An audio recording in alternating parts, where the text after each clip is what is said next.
Hello and welcome back dear student. जैसा कि session 1 में हम लोगों ने स्टडी किया है वोटिफ एनालिसिस, किसी भी डेटा पे हम लोग कैसे वोटिफ एनालिसिस करते हैं।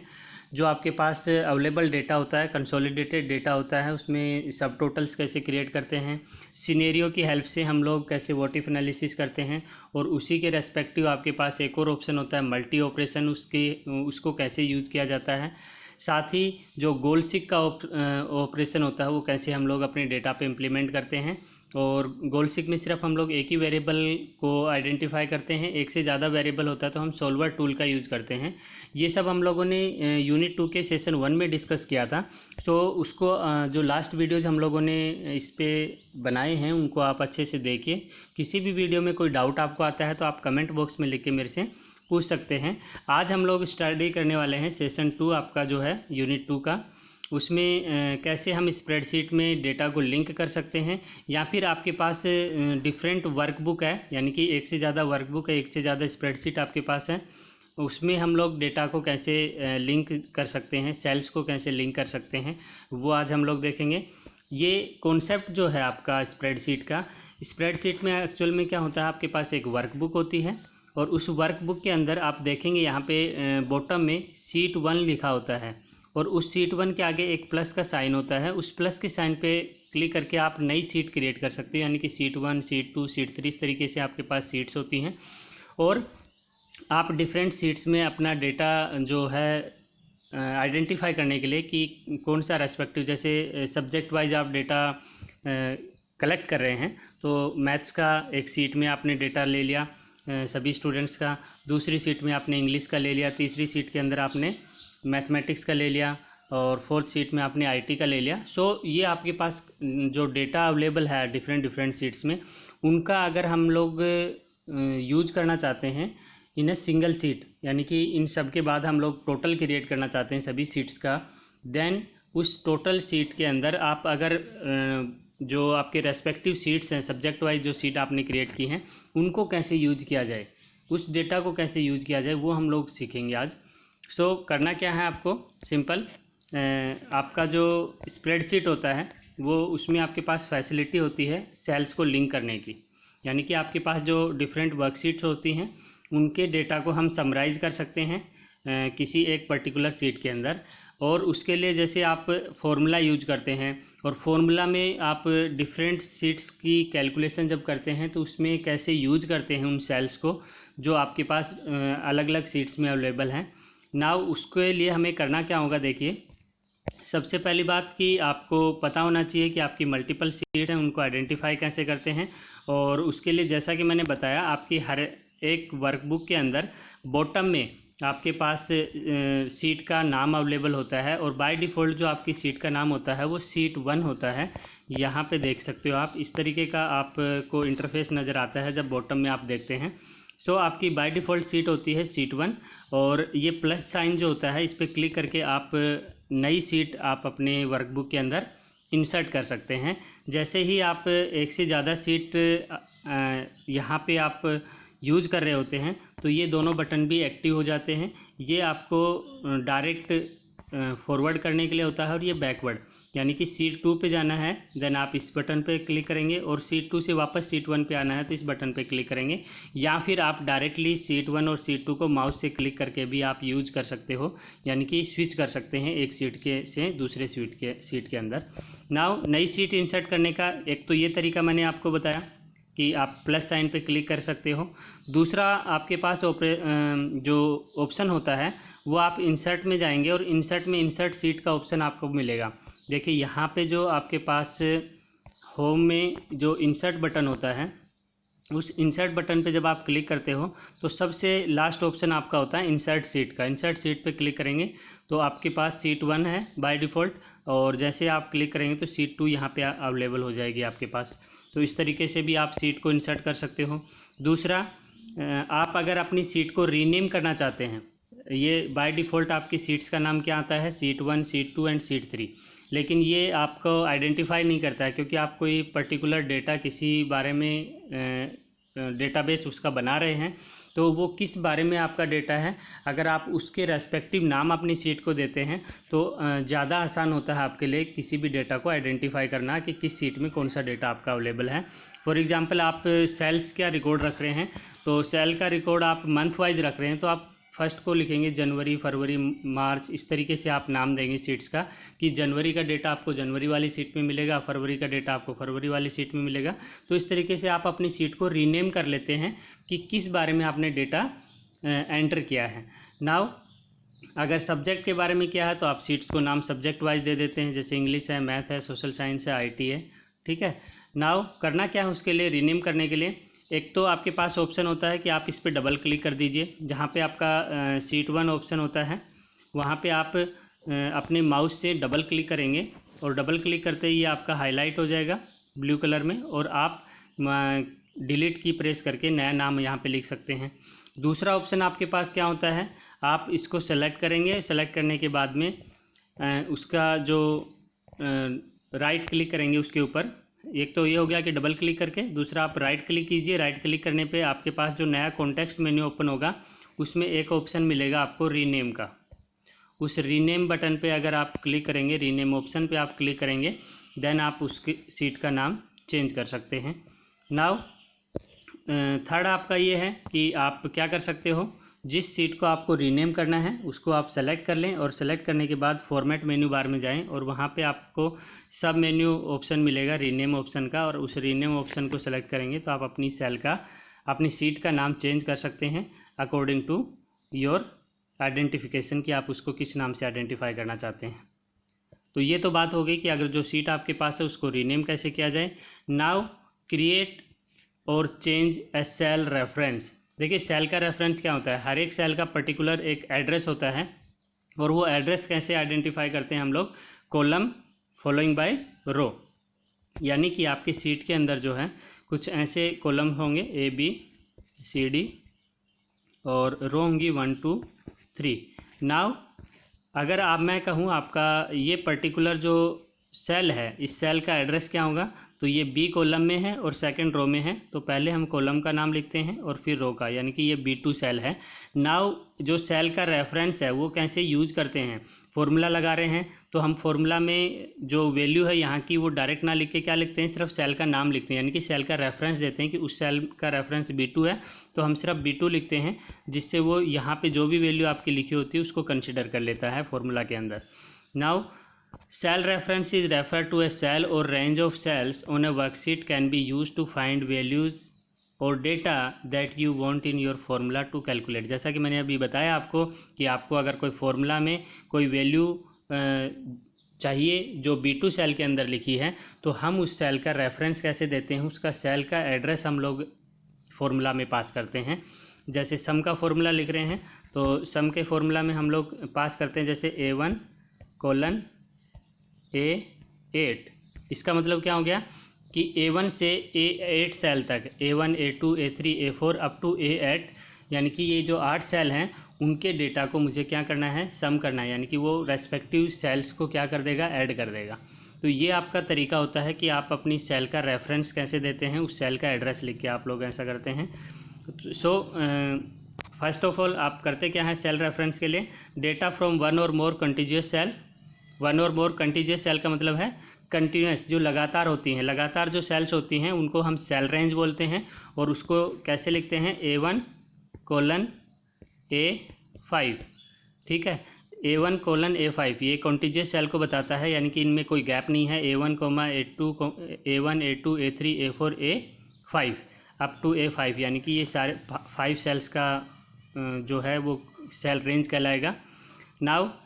Data content in different areas of worksheet, और अगर कंटिन्यूस नहीं है तो आप क्या करेंगे, A1 B2 B9 इस तरीके से आप पास कर सकते हैं, राइट।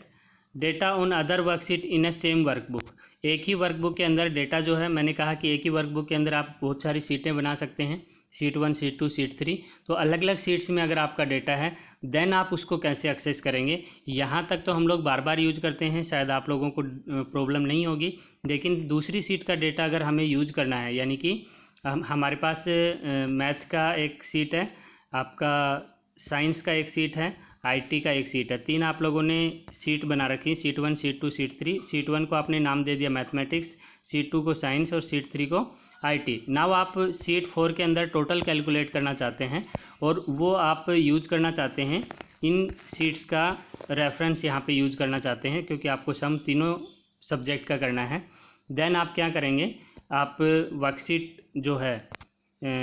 डिफरेंट वर्कशीट आप यूज करते हैं जो वर्कबुक में, उनका रेफरेंस कैसे पास करेंगे। सीट का नाम लिखते हैं आप लोग, सीट का नाम जो भी आपने लिखा है, फॉर एग्जांपल साइंस है तो साइंस लिखेंगे, फिर एक्सक्लेमेटरी साइन लगाएंगे, फिर सेल का रेफरेंस लिखेंगे। फॉर एग्जांपल आप साइंस में A1:A5 यूज कर रहे हैं, इसका मतलब ये है कि साइंस वाली सीट का डेटा है और A1 से A5 सेल उसका यूज हो रहा है। आपके किसी भी जो भी आप फॉर्मूला लगाना चाह रहे हो उसमें अगर इस तरीके से पास करते हैं तो आपका ये सेपरेटर होता है कि सीट कौन सी है और फिर ये आपको बताता है कि आपकी सेल कौन सी है। इस तरीके से आप यूज करते हैं किसी भी डिफरेंट सेल को। ये यहाँ पे आपको बता भी दिया गया है, देखिए reference to the other sheet. अगर कोई दूसरी सीट है उसको हम अगर अपने फॉर्मूला में यूज करते हैं तो उसको कैसे यूज करेंगे, जैसे एवरेज का फॉर्मूला आपको लगाना है।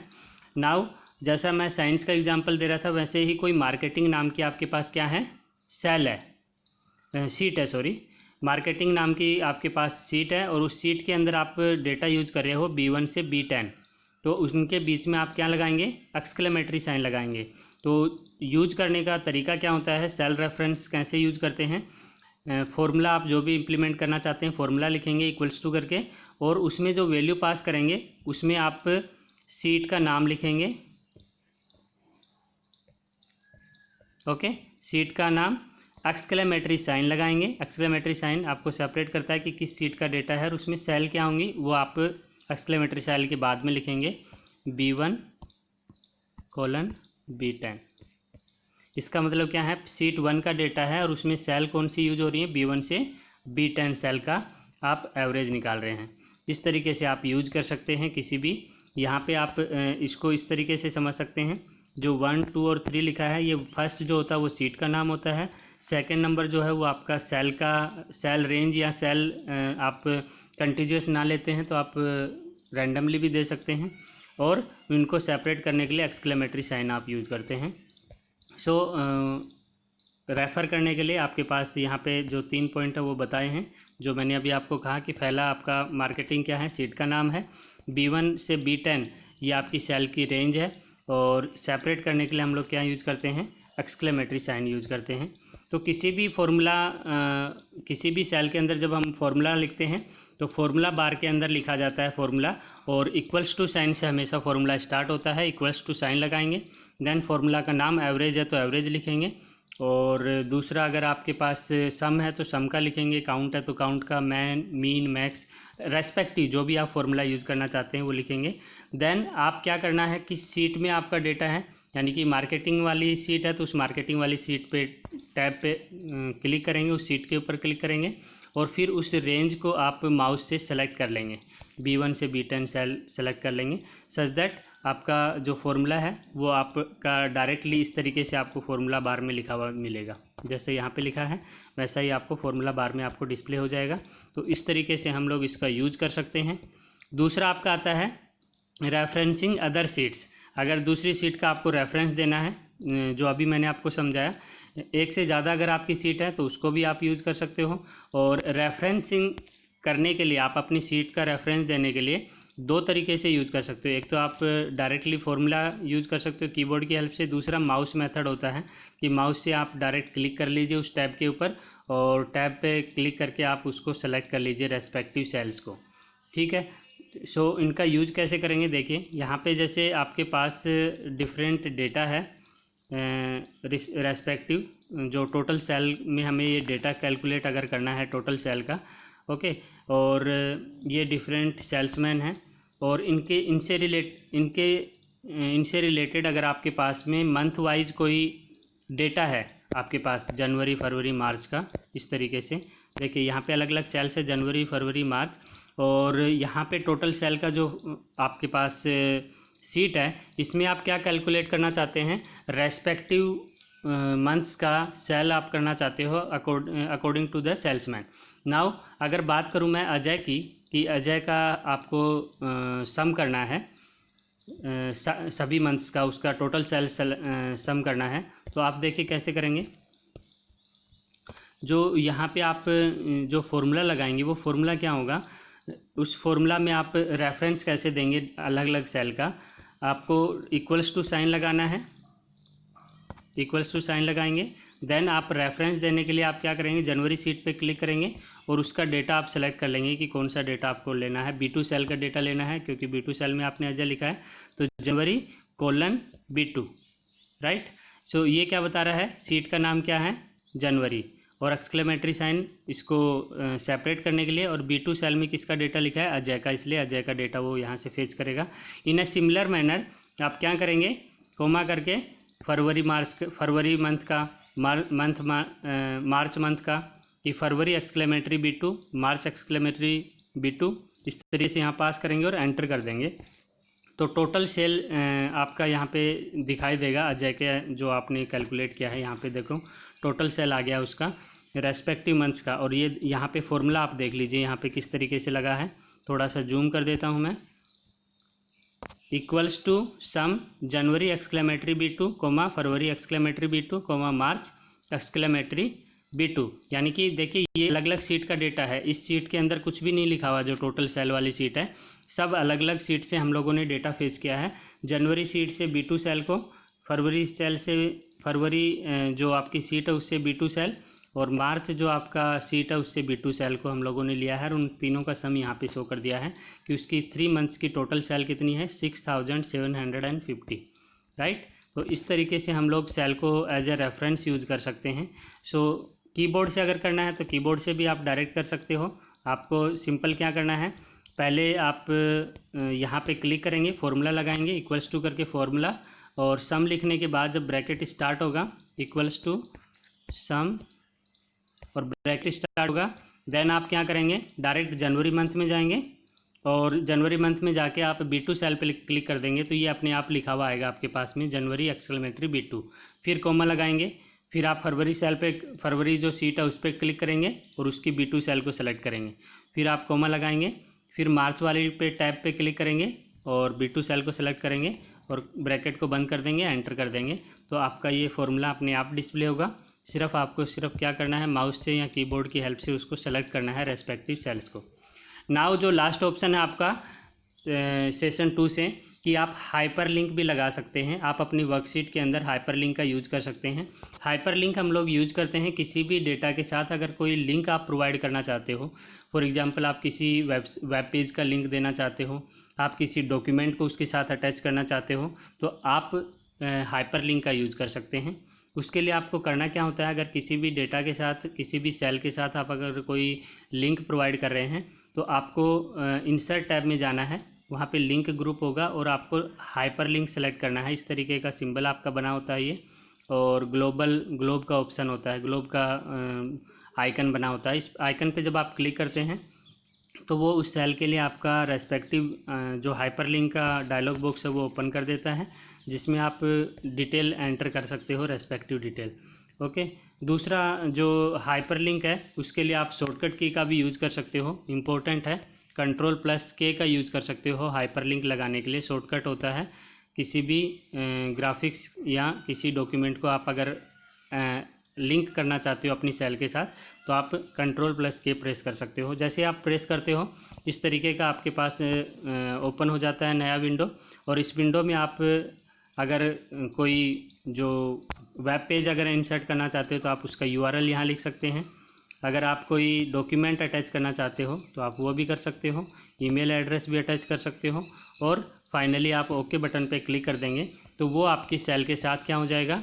अटैच हो जाएगा। नाउ जब भी आप उसके ऊपर जाएंगे, आप ऑप्शन पे जाएंगे, तो वो आपको वहाँ पे लिंक शो करेगा, और उस लिंक पे क्लिक करेंगे तो जो आपने डेटा उसके साथ अटैच किया है, आपने पेज अटैच किया है या ईमेल अटैच किया है या कोई डॉक्यूमेंट अटैच किया है, तो क्लिक करके आप उस डॉक्यूमेंट पे डायरेक्ट स्विच हो सकते हैं। नाउ जो नेक्स्ट सेशन है उसमें हम लोग सीखेंगे कैसे आप अपने वर्कशीट डेटा को शेयर कर सकते हैं। सो वीडियो को अच्छे से आप अगर आपने देखा है, अगर आपको कोई डाउट आता है, कोई चीज़ नहीं समझ में आई है आज जो हम लोगों ने स्टडी किया है, सो कमेंट बॉक्स में लिख के मेरे से पूछ सकते हैं। अगर सब्सक्राइब नहीं किया तो वीडियो को चैनल को आप सब्सक्राइब कर लीजिए, अपने ज़्यादा से ज़्यादा दोस्तों के साथ शेयर कीजिए, सच दैट मैक्सिमम स्टूडेंट्स को इसका बेनिफिट मिल सके। Thank you.